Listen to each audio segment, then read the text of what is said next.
วัสดีพวกเราทุกคนมื้อนี้มาพบกับสาวครูสีแล้วเนาะมื้อนี้สาวครูสีจะพาพวกเรามาเรียน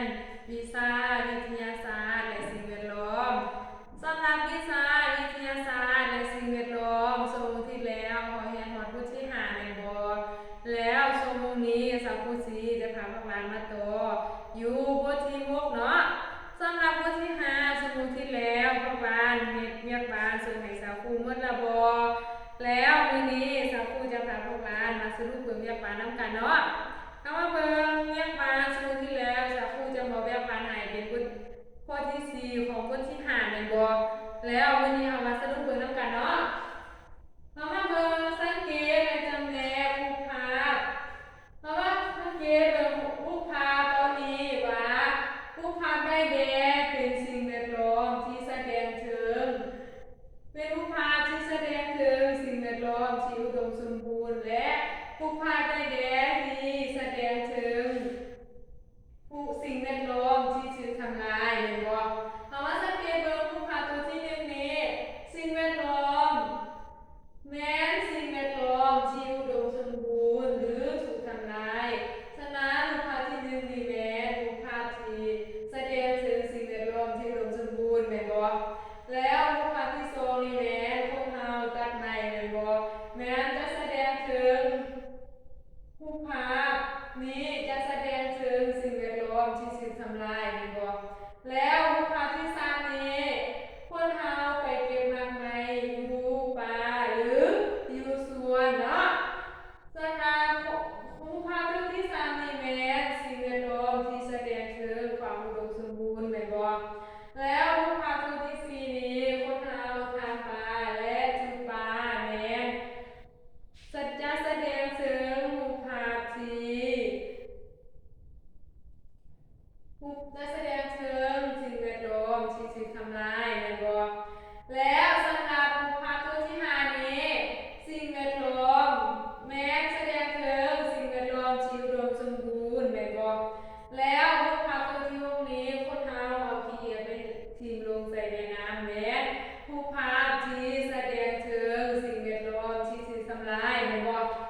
สำหรับแบ่งปันจากผู้ที่ขอสรุปสั้นๆเนาะแล้วหากว่าพวกหลานหรือน้องใดมีบนใดบ่เข้าใจจะถามจากผู้ใดเนาะแล้วแบ่งปันนี้ให้พวกเราสังเกตเบิ่ง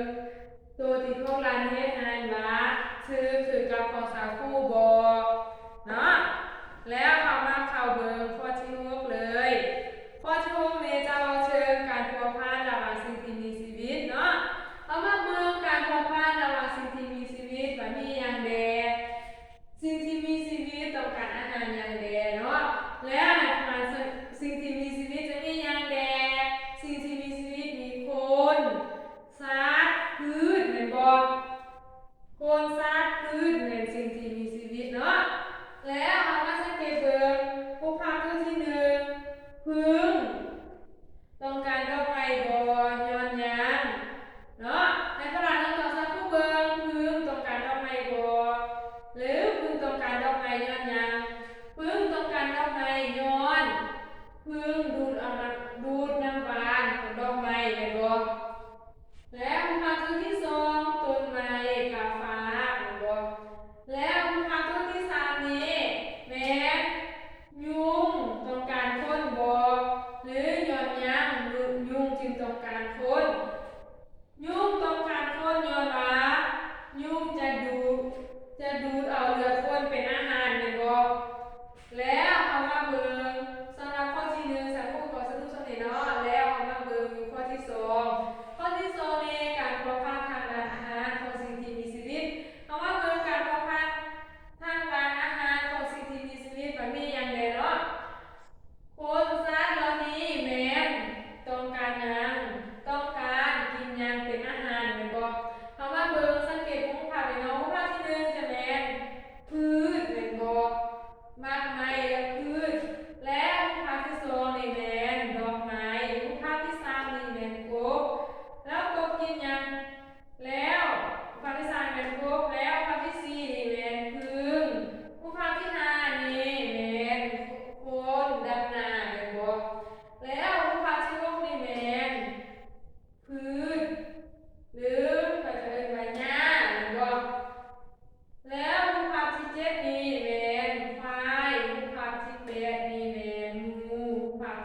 นี้เนาะถ้าหากน้องใดมีคนใดบ่เข้าใจและจะถามสาวผู้ใดเนาะแล้วสำหรับเวียกบานในบทที่6นี้สาวผู้จะขอเวียกบานสำหรับบทที่แม่นข้อที่3เนาะผู้ให้พวกเรามีเวียกบานข้อที่3นี่แม่นการปรับตัวและ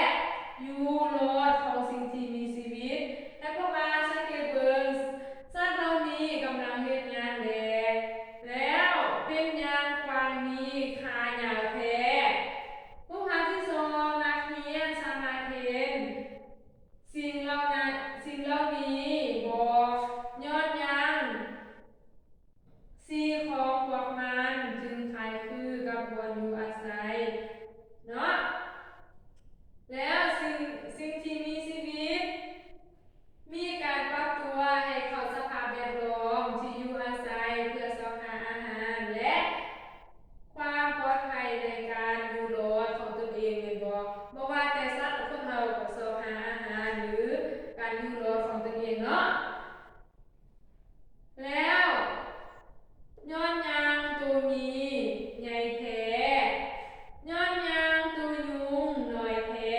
ให้พวกเราสังเกตรูปภาพตัวที่3นี้แล้วให้พวกเราตอบสาวผู้เนาะแล้วชั่วโมงหน้าสาวผู้จะพาพวกเรามาสรุปว่ากวางมีขายาวแท้เนาะช่วงหน้านี้แม่สาวผู้จะพาพวกเรามาสรุปรูปภาพตัวที่3นี้แล้วสำหรับเรียกปานสมุนีแม่พวกเราเบิ่งข้อที่3นี้เนาะถ้าหากตรงใดมีบนใดบ่เข้าใจและจะถามสาวผู้ใดเด้อสำหรับบทเรียนสาวผู้จะขอจบไว้สำนี้ก่อนเนาะชั่วโมงหน้าเราค่อยมาสรุปข้อที่3นำกันถ้าหากตรงใดมีบนใดบ่เข้าใจจะ